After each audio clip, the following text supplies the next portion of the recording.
बहुत नमस्कार दोस्तों, मैं राजेश अग्रवाल पन्ना कंपटीशन क्लासेस में जोरदार स्वागत करता हूं। मध्य भारत के इतिहास में आज लेक्चर नंबर 53 में बात करनी है, जिसमें मुगल काल का भाग 5 और अकबर का भाग उसमें 3, जिसमें अकबर का विजय अभियान पे बात चल रही थी। और पिछले लेक्चरों में अपन बात कर चुके थे माँ आई। आज बात करना है गोंड और उसके बाद बात करेंगे चित्त। पहली कोड की पहली लाइन क्या है? माँ आई गोंड चित्त। दूसरी लाइन रण में काली मार डाली। और तीसरी लाइन गुजरे बिहारी मेवाड़ी और काका सिंधी ऊब जाते। ये पूरा कोड है। अकबर का विजय अभियान बहुत बड़ा है, तो अभी पहली लाइन ही डिस्कस चल रही है, जिसमें से मालवा हो चुका है, आमेर हो चुका है। आज बात करनी है गोंडवाना की विजय। तो तीसरा अकबर का विजय अभियान क्या है? गोंडवाना की विजय। गोंडवाना क्षेत्र कहाँ है दोस्तों? तो मध्य प्रदेश के मंडला जबलपुर वाला क्षेत्र जो है वो गोंडवाना है। मध्य प्रदेश के मंडला और जबलपुर वाला क्षेत्र क्या कहलाता था? गोंडवाना राजवंश। ठीक है, गोंड जनजाति भी थी यहाँ। और जो महाद्वीपीय विस्थापन सिद्धांत जो है बेगनर द्वारा प्रस्तावित, उसमें जो गोंडवाना लैंड है, भारत गोंडवाना लैंड का भाग है और मध्य प्रदेश ऑब्वियसली गोंडवाना लैंड का भाग होगा, वो अलग चीज है। ठीक है, तो अब ध्यान में रखना है कि 1564 में हुआ है गोंडवाना की विजय। अकबर ने 1564 में। और अकबर की तरफ से कौन है दोस्तों? आसफ खां। आदम खां महामनगा का बेटा था, आसफ खां अलग है। तो आसफ खां जो अकबर का सूबेदार था वर्सेस कौन? रानी दुर्गावती।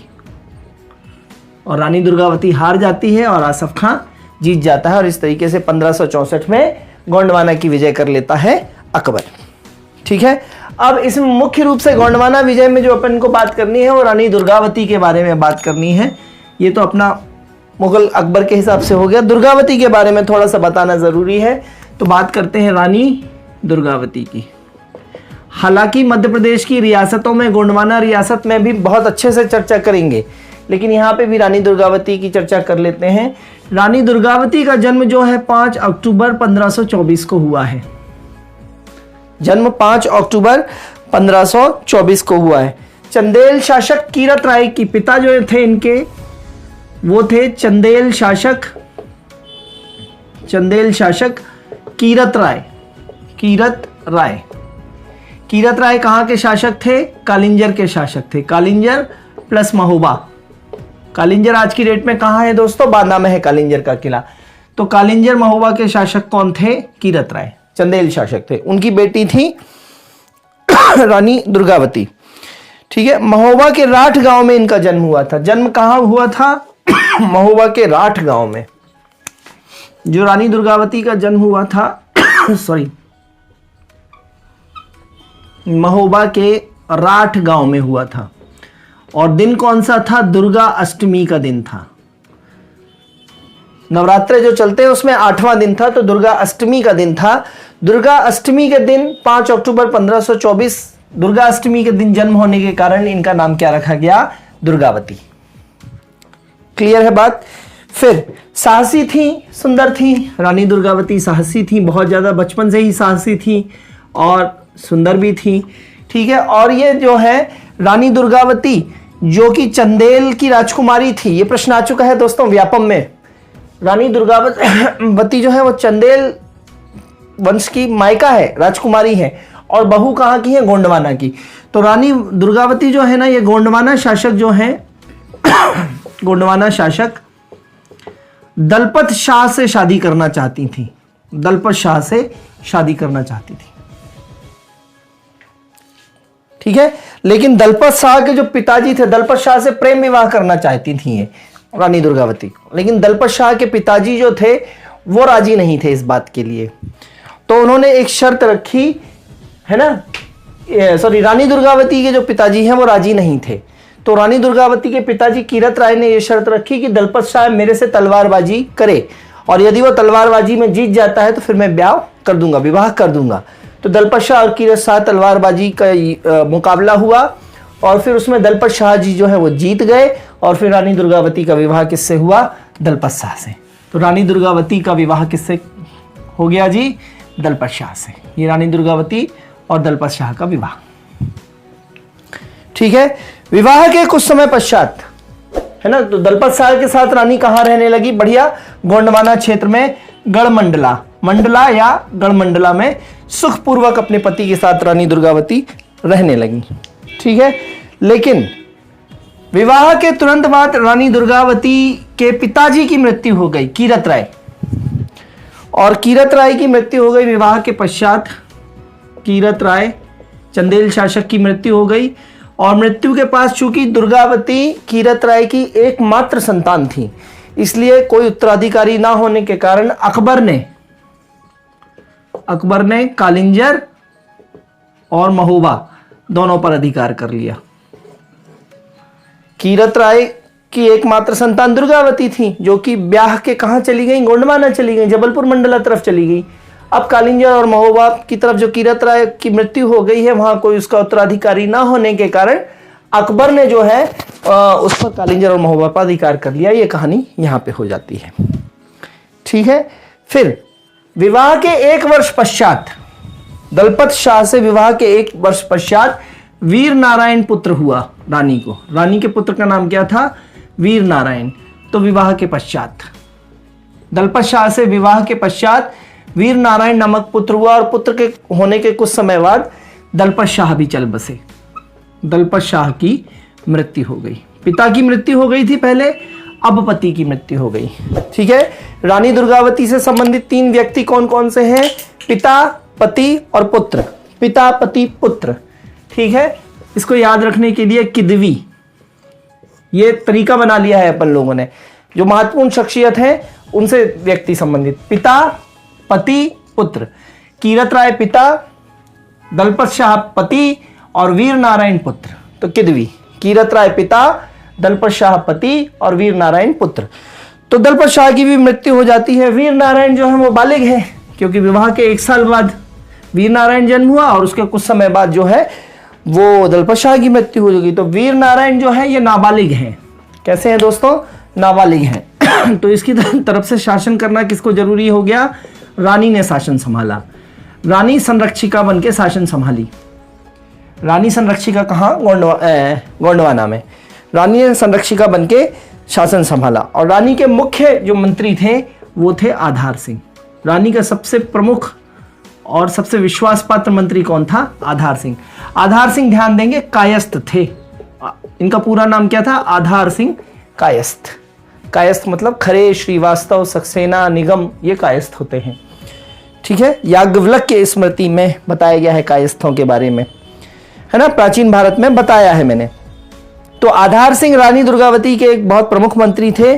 रानी जो है वो प्रजा के हर सुख दुख का ध्यान रखती थी। रानी जो है वो प्रजा के सुख दुख का ध्यान रखती थी, बहुत ज्यादा एसोसिएटेड थी अपनी प्रजा से रानी। तो प्रजा के सुख दुख का ध्यान रखती थी। और ये इलाका गोंडवाना इतना समृद्ध कर दिया था रानी ने अपने रहते रहते, कि यहाँ पे जो लगान मिलता था रानी को, टैक्स मिलता था रानी को, वो रतन, हीरे जवाहरात, हीरे रतन, घोड़े हाथी मिलते थे लगान के रूप में। सोचिए, इतना समृद्ध इलाका था कि लोग खुश होकर रानी को लगान के रूप में क्या देते थे? हीरे जवाहरात, घोड़े हाथी देते थे। इतने हाथी रानी को मिले लगान के फलस्वरूप की रानी के पास 1400 हाथियों का झुंड हो गया था दोस्तों। कोई पूछेगा नहीं परीक्षा में, लेकिन कहानी का फ्लो और कहानी की थीम मालूम होनी चाहिए। 1400 हाथियों का झुंड हो गया था रानी के पास। इतना लगान, इतना समृद्ध इलाका था। अकबर की नजर पड़ी। अकबर ने इनके पिता का एरिया तो छीन ही लिया था, चंदेल। अकबर की अब रानी की तरफ नजर पड़ी। रानी भी चाहता था वो, रानी का इलाका भी चाहता था वो। तो इतना समृद्ध इलाका देख के अकबर की नजर पड़ी, तो उसने आसफ खां, अपना एक सूबेदार था आसफ खां, उसको चढ़ाई करने का आदेश दिया। तो रानी की बढ़ती समृद्धि को देखकर अकबर ने अपने एक सूबेदार आसफ खां को गोंडवाना पर चढ़ाई का आदेश दिया। चढ़ाई का आदेश दिया।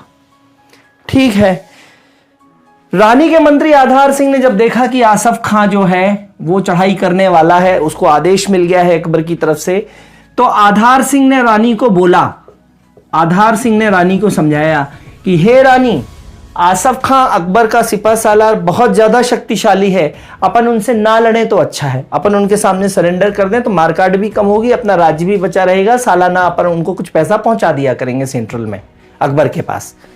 तो आधार सिंह ने रानी को युद्ध ना करने की सलाह दी, लेकिन रानी ने आसफ खां को आधार सिंह अपने मंत्री को क्या जवाब दिया कि आधार सिंह जी, रोज रोज डर के मरने से अच्छा है शेर की भांति मरो, और आसफ खां जैसे मामूली सूबेदार जो सेना लेके आ रहा है उसके सामने झुकना तो लज्जा की बात है।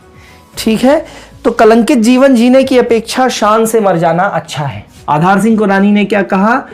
कलंकित जीवन की अपेक्षा शान से मरना ज्यादा अच्छा है। कलंकित जीवन की अपेक्षा शान से मर जाना ज्यादा अच्छा है, रानी ने आधार सिंह को जवाब दिया। और रानी ने यह कहा कि आधार सिंह जैसे साधारण सूबेदार के सामने झुकना लज्जा की बात है। ठीक है, तो पहली बार जो है आसफ खां जब आया रानी के पास, तो फर्स्ट टाइम, ये सब किंवदंतियां हैं, कितना सही है कितना गलत है इसकी टेस्टिंग भी जरूरी नहीं है ना, एग्जाम में आता है। तो पहली बार आसफ खां प्राण बचाकर भागा, रानी ने जीत लिया। दूसरी बार अकबर ने बड़ी सेना तैयार की फिर से, और फिर से आसफ खां जो है वो हार गया। दूसरी बार भी अकबर ने बड़ी सेना तैयार की और आसफ खां फिर हार गया। लेकिन तीसरी बार जो है अकबर ने सुनियोजित तरीके से अचानक हमला कर दिया रानी पे। तीसरी बार आसफ खां ही था यहां पे भी, आसफ खां ने अचानक हमला किया रानी पे, और अचानक हमला करने के कारण उनका पुत्र जो है वो वीर नारायण घायल हो गया बुरी तरीके से। वीर नारायण घायल हो गया। मरणासन अवस्था में था वीर नारायण। भागते भागते सैनिक रानी के पास पहुंचे और रानी से बोले कि आपके पुत्र के प्राण पखेरु उड़ने वाले हैं, रानी जी अंतिम बार एक बार उसके दर्शन तो कर लीजिए। तो रानी जी लड़ते लड़ते बोली कि अभी उसके दर्शन करने का समय नहीं है, अभी अपने घायल पुत्र से मिलने का समय नहीं है, मैं उससे देवलोक में ही मिलूंगी। साहस देखिए आप, साहस देखिए स्त्री का, और अपना इंडिविजुअल इंटरेस्ट त्याग के अपनी प्रजा, अपने क्षेत्र के लिए लड़ रही है। तो रानी ने क्या जवाब दिया अपने सैनिकों को कि पुत्र जो है, अभी उसको घायल पुत्र को देखने का समय नहीं है मेरे पास, अभी मैं लड़ रही हूं और मैं उससे कहाँ मिलूंगी? देवलोक में मिलूंगी। मतलब रानी को यह मालूम था कि हार जाऊंगी, मर जाऊंगी, तो देवलोक में उससे मिलूंगी। ठीक है, तो रानी के ये स्टेटमेंट्स याद रखिएगा, कभी पूछा जा सकता है। ठीक है, फिर अब लड़ाई चल रही थी, पुत्र की मौत हो गई, पुत्र के प्राण पखेरु उड़ गए। अचानक एक बाण जो है रानी की आंख पे लगा और एक बाण जो है रानी की गर्दन पे लगा। ये सब किंवदंतियां हैं, किसने देखा बाण, कहाँ कैसे लगा, तो एक आंख में लगा, एक गर्दन पे लगा। ठीक है, और जो है दुश्मनों की पकड़ में ना आए रानी, वही दुश्मनों की पकड़ में आएंगी तो कहाँ जाना पड़ेगा? हरम में जाना पड़ेगा। तो दुश्मनों की आसफ खां अकबर की पकड़ में ना आए, इसके लिए उन्होंने महावत से कटार लेकर, जिस हाथी पे वो सवार थी, महावत से कटार लेकर, महावत से क्या छीन ली? कटार लेकर, और पेट में घोंप ली, पेट में घोंप ली। महावत से कटार लेकर रानी ने पेट में घोंप ली और अपने प्राण पखेरु। 24 जून 1564, 24 जून 1564 को रानी का बलिदान दिवस है। तो ये समय था, 1564 को ही जीता है गोंडवाना, तो 24 जून 1564 को रानी का बलिदान दिवस है। ठीक है, इसी दिन उनकी मृत्यु हुई, बलिदान दिवस दुर्गावती का। क्लियर है बात? सो ये ध्यान में रख लेना है आपको। फिर रानी ने कुल 15 वर्षों तक शासन किया पुत्र के बिहाफ में, और अपनी दासी के नाम पे क्या बनवाया था?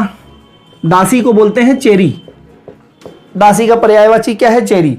तो अपनी दासी के नाम पे बनवाया था उन्होंने एक तालाब, जो आज की डेट में भी जबलपुर में बना हुआ है, चेरी ताल।